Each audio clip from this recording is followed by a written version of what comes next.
alive!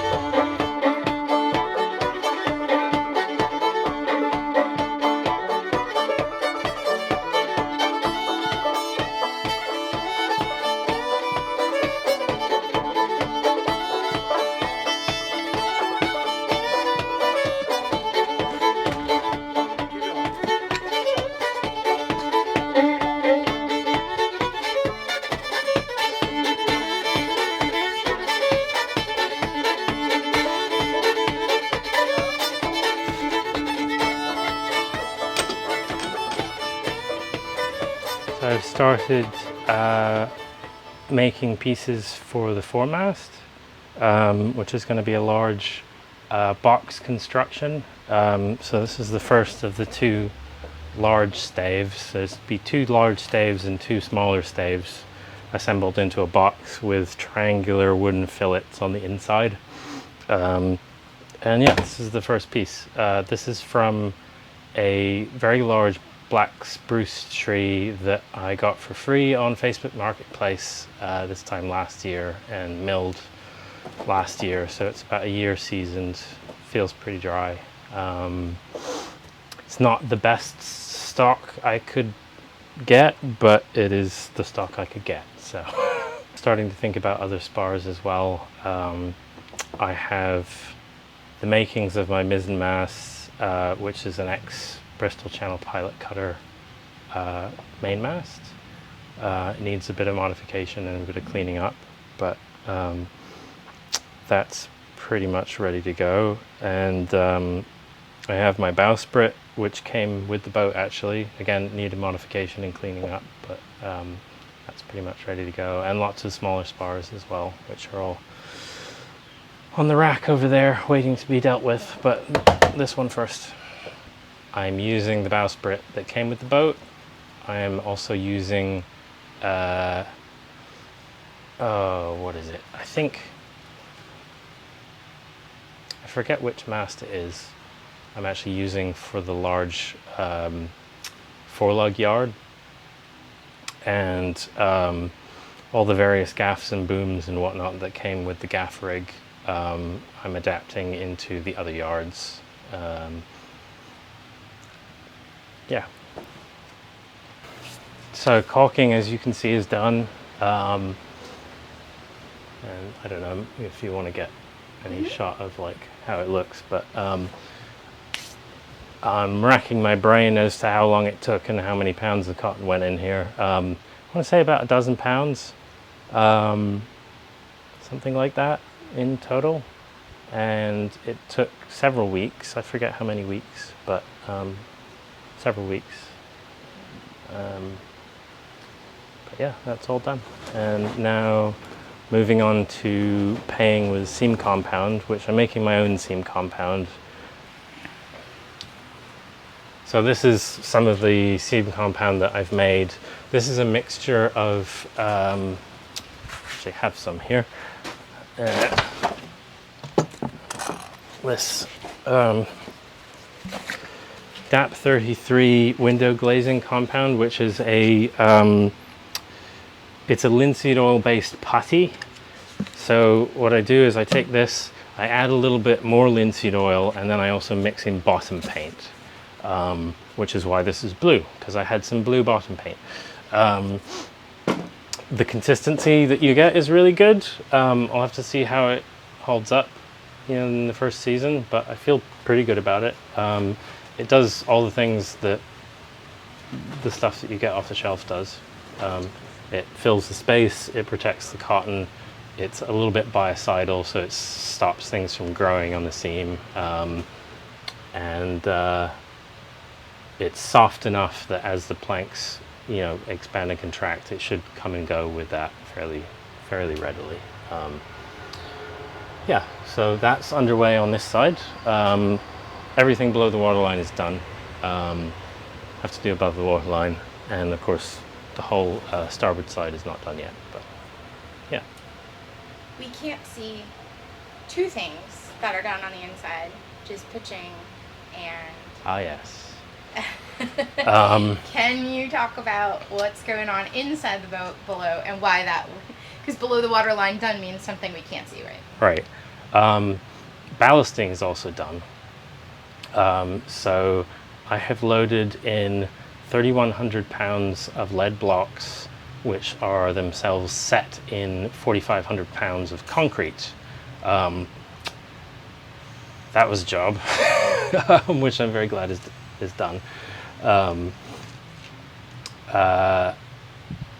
Also underneath the concrete and the lead blocks is pitch. So molten pitch I poured to get way down into the deep crevices where the planking meets like the deadwoods, and where planking meets the keel. There's like a little crevice there. So to fill those spaces that concrete might not find its way into, but you want filled. So that's all done.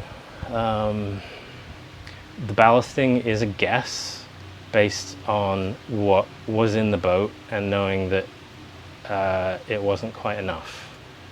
She wasn't sitting quite right. So there's a little bit more than there was, and the distribution is a little bit different. Also, amusingly, to keep the weight of the concrete down, the concrete does a couple of things. It encases the lead blocks so they can't move around. As the boat moves, you really don't want lead blocks flying about.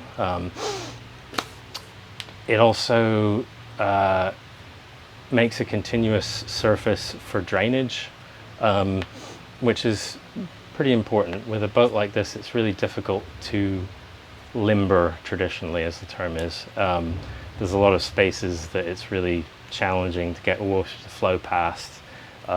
Filling with concrete is one of the better ways of dealing with that. It also stiffens the lower part of the hull quite a bit. It is, I think it's alkali, so it stops the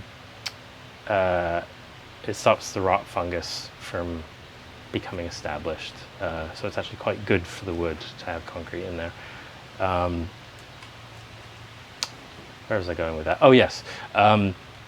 So to keep the weight of that continuous surface down, which is like filling up to quite a high level, I put in just about every light thing I can get my hands on. So there's bottles, there's jars, there's Tupperware, there's pool noodles, there's all kinds of things embedded in the concrete just to fill up space and to keep the weight of the whole thing down. Because like, as I'm guessing what the complement of ballast should be, I really don't want to put too much in. So that will be a little interesting thing for the next archaeologist who takes this apart.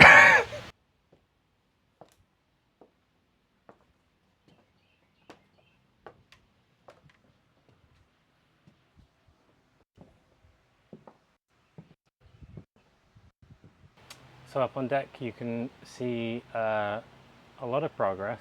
The bulwarks are complete, including the in-whale.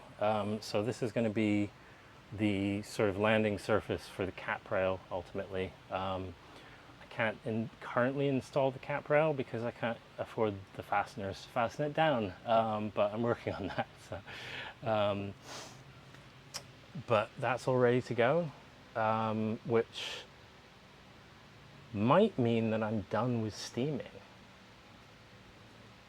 I can't actually think of another thing that I definitely need to steam.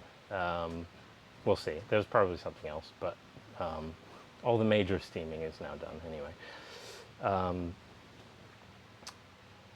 And we have a house or a coach roof or a cabin top or whatever you want to call it as well. This is all underway. We got the first layer of fiberglass down on it the other day. I've also been using quite a bit of products from Total Boat that they've been kind enough to support me with. Their what's it called? Total Fair. Their Total Fair has been really handy with prepping the surface for fiberglass.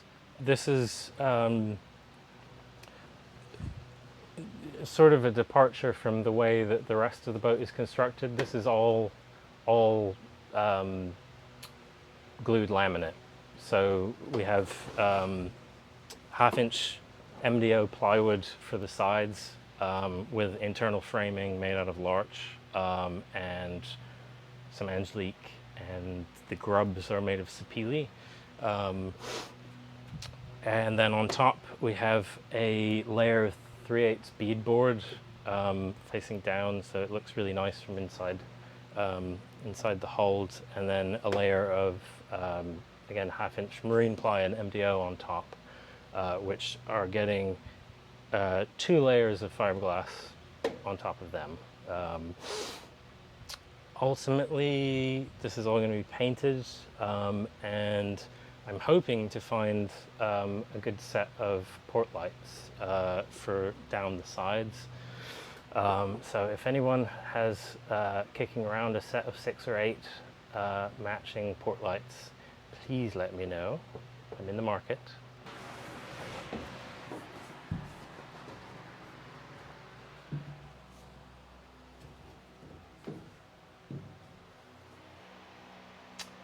So we also have the beginnings of an interior. See, the engine is in the boat, not fully mounted yet, working on that. I have the beginnings of my cabin aft. This area here is going to be the galley. And then up forward here we have what is going to be the head and the chain locker together.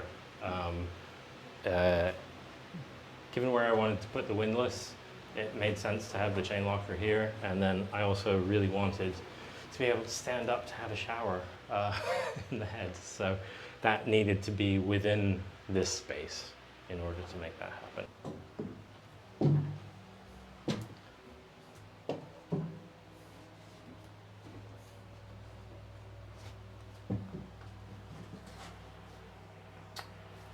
And this is my cabin. So my bunk is mostly done. It's unconventional for sure. The mizzenmast actually comes down sort of in the middle of it. But there's like a nice run down this side. You can kind of... there is enough room to lie down over here as well. It's quite nice actually. Really like how this space is developing. And then this ceiling is all from offcuts from planking, so this is all larch as well. A larch ceiling that I cut and milled myself.